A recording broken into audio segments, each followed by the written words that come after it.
नमस्कार दोस्तों, आज हम बात करेंगे डिमांड कर्व के बारे में कि डिमांड कर्व की जो स्लोप रहती है वो हमेशा नेगेटिव क्यों रहती है। Why demand curve slopes downward. तो चलिए जानते हैं। आपके सामने ये एक डिमांड कर्व है। तो इसमें अभी आप देख रहे होंगे कि प्राइस P1 पे जो है क्वांटिटी Q1 डिमांडेड है और प्राइस P2 पे Q2 क्वांटिटी डिमांडेड है। और जो डिमांड कर्व बन रहा है मतलब हमारी जो डिमांड है वो D1 से D2 पे शिफ्ट होती है अगर प्राइस जो है वो P1 से P2 पे चेंज होती है। तो अगर प्राइस फॉल हो रही है तो हमारा जो डिमांड कर्व है वो नीचे की तरफ जा रहा है। आप देख रहे होंगे जो आपको शो हो रहा है यहाँ पर एग्जांपल में। तो बात करते हैं कि ये इसकी स्लोप हमेशा नेगेटिव क्यों रहती है। ठीक है, वाई डिमांड का स्लोप्स डाउनवर्ड। तो इसके बारे में दो थ्योरीज दी गई है। कौन कौन सी थ्योरीज है? फर्स्ट है ट्रेडिशनल थ्योरी, सेकंड है मॉडर्न थ्योरी। तो सबसे पहले हम बात करेंगे ट्रेडिशनल थ्योरी की कि ट्रेडिशनल थ्योरी आखिर बोलती क्या है कि क्यों डिमांड कर्व की स्लोप जो है वो नेगेटिव होती है।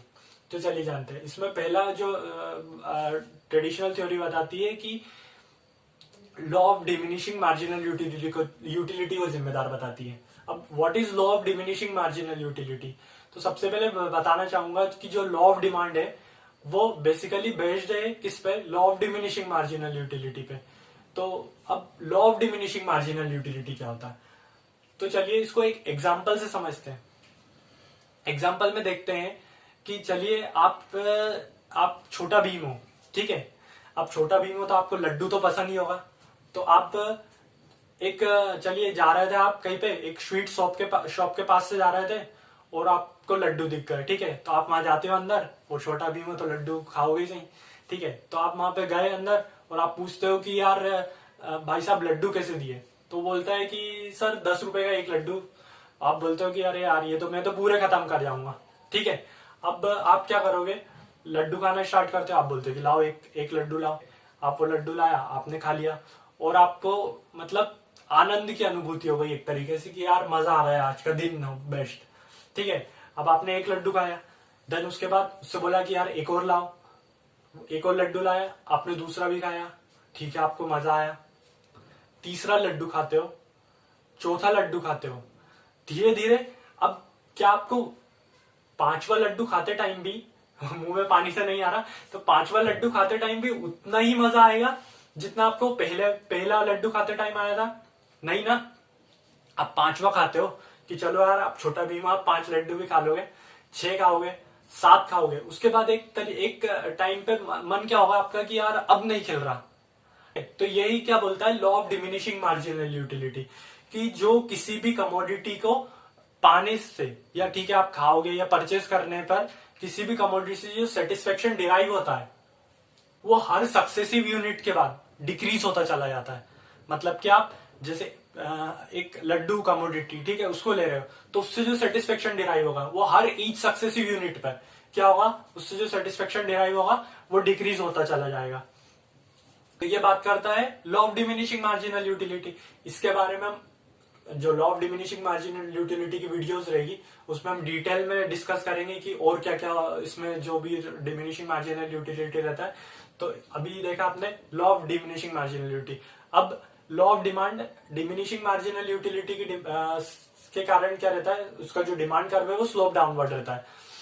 अब अगर मैं बात करूं तो प्राइस जो P1 था उस पर आपने एक हद तक जो क्वांटिटी Q1 खरीदा, पर अब लॉ ऑफ डीएमयू की वजह से कि यार अब 10 रुपए का एक लड्डू और ठीक है आपका मन भी नहीं होगा कि यार 5वां छठा लड्डू और आप बोलोगे कि नहीं। अब दुकान वाला बोलता है सर सर सर, सर आप तो पूरी दुकान खाने वाले थे ना, पूरे दुकान के पूरे लड्डू, तो भले ही आप छोटे भीम हो पर फिर भी नहीं खा सकते। तो अब वो बोलता है कि सर चलो चलो एक काम करो आप 5 में ले लो, आपने इतने लड्डू खाया, आप छोटा भीम हो तो आप 5 में ले लो। तो आप चलो बोलते हो कि यार ठीक है अब ले लेते हैं।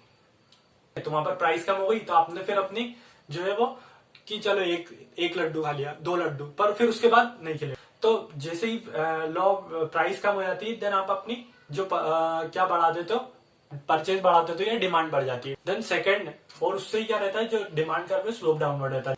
अब चलिए समझते हैं कि सेकंड पॉइंट क्या बोलता है ट्रेडिशनल थ्योरी का। तो ट्रेडिशनल थ्योरी का सेकंड पॉइंट है न्यू कंज्यूमर। न्यू कंज्यूमर की वजह से जो डिमांड कर्व जो रहता है स्लोप डाउनवर्ड रहता है, क्योंकि वहां पर क्वांटिटी डिमांडेड जो है बढ़ जाएगी जिसके कारण जो है वो डिमांड कर्व स्लोप डाउनवर्ड रहता है या नेगेटिव स्लोप रहती है डिमांड कर्व की। तो न्यू कंज्यूमर की वजह से कैसे डिमांड बढ़ेगी?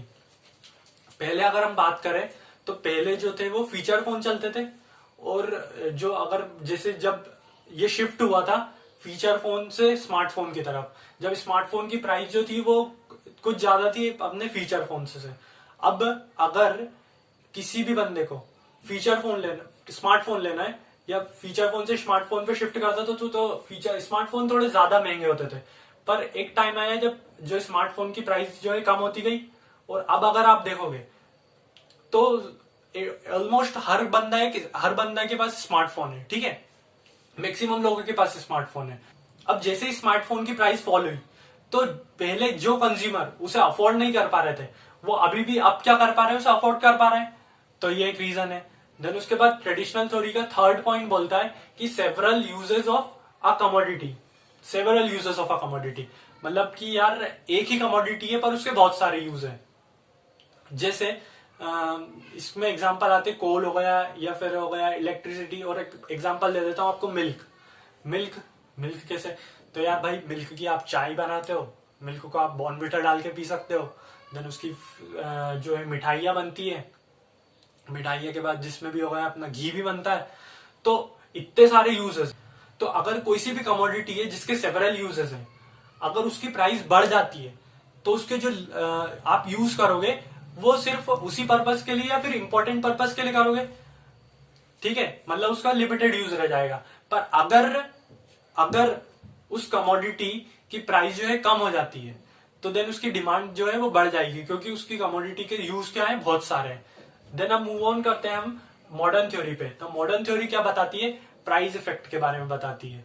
प्राइस इफेक्ट मतलब कि यार प्राइस बढ़ी तो डिमांड कम, और प्राइस घटी तो डिमांड ज्यादा।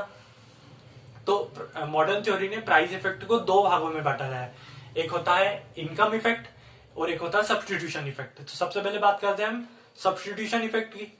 अब एग्जांपल लेते हैं, चलिए कि कुछ लोग हैं हमारे, कुछ लोग जो हैं वो क्या चाय प्रेफर करते हैं, और कुछ लोग जो है कॉफी प्रेफर करते हैं।